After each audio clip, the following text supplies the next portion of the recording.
just implementation of that program. You don't need to reinvent the wheel again. Okay? We rural access roads, which will enable farmers to access markets with their wares quickly. Easy to be done. Then, when I was in my other incarnation, I was Minister for Energy. And I'm the one who turned rural electrification into an infrastructure, bringing energy closer to the people. That is another program that can be expanded to reach the villages. He's talking about water. Of course, here you have got responsibilities at the national level and at the county level. He is the governor. He has got a responsibility, and the national government has got a responsibility. Not far away from there, there's a plan, and he knows it. There's a place called Mutonga. We had planned Grand Falls Mutonga, which is in the border, Tharaka-Nithi, Kitui, and this is there. That is where we intended to build the last and the biggest dam on the Tana to generate up to 1,000 megawatts of electricity. And then you have sufficient water to supply the whole of that region. And you can do also big, huge irrigations in those areas. Using that water down there.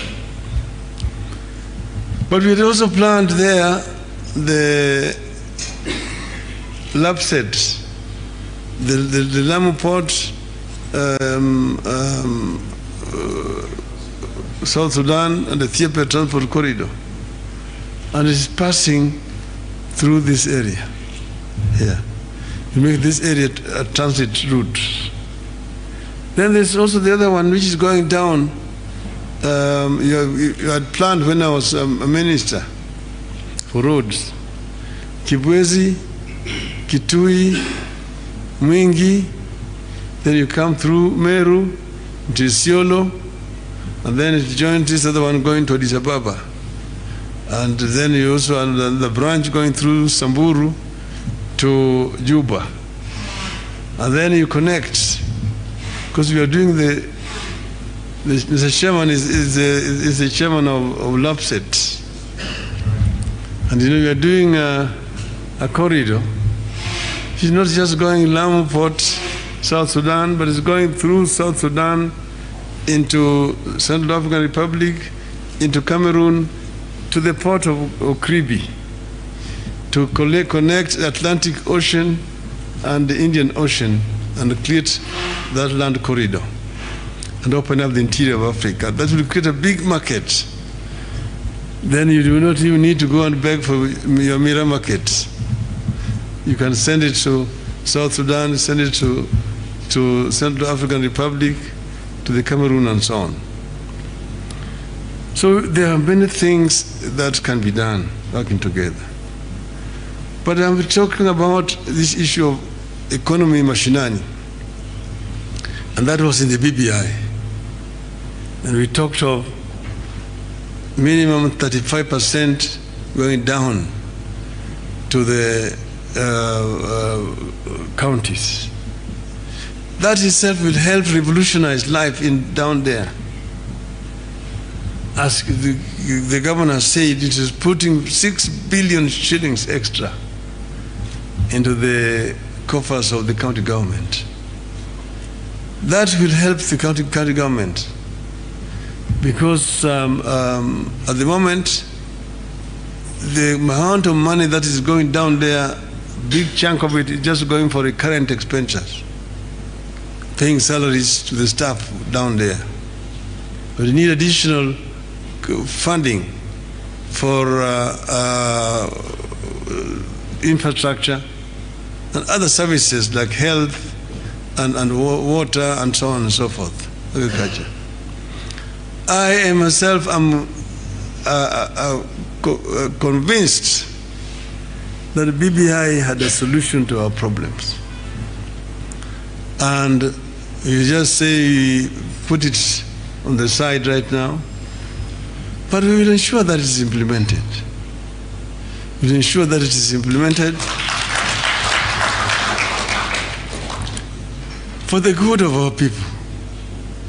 There are some of it which were not even constitutional amendments, like in putting up a fund, a youth fund, which the youth can be able to go and borrow from without having to pay any interest for 7 years, so that they're able to start up new ventures. That is something that can still be implemented without. They are saying that we are looking for jobs for the people. But the minister himself, he was a minister for Justice and Constitutional Affairs in those days, when we were at Bomas of Kenya. And he knows the kind of executive structure which we came out with from Bomas of Kenya. It is not the one that we are having here today. It was discussed, if you're talking about a constituent assembly, Bomas was a constituent assembly. And Bomas came up with a structure which was in the BBI. And we were saying, oh, the people are trying to create jobs for the people. Job for the people. You know. No. That executive structure was much cheaper than the one we are having today. But that again is a subject for another day. So therefore, let me just say this. I say that we have a project to transform this country. And let me say we want to form a partnership. I want to form a partnership with the Meru people. That we are in this together. It is not that, oh, you're taking me up there and so on, no. I've not yet announced, I'm still consulting. But I'm saying that my view is to form a partnership with the people so that we are going in it together. And that when we reach there, we will have everything together. We have a clear program for the youth, a very clear program for the women of Meru, who are like the women of Kenya. We must ensure that our women are properly empowered. We must discard some of the old archaic traditions that tended to demean the women. The Kenyan women must arise, must be given the opportunity so that they can be able to play the meaningful role that they richly deserve.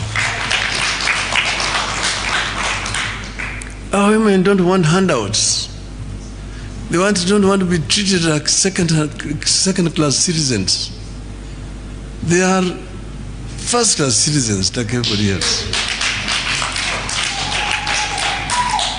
So we need to just create opportunities. And we start with the girl child.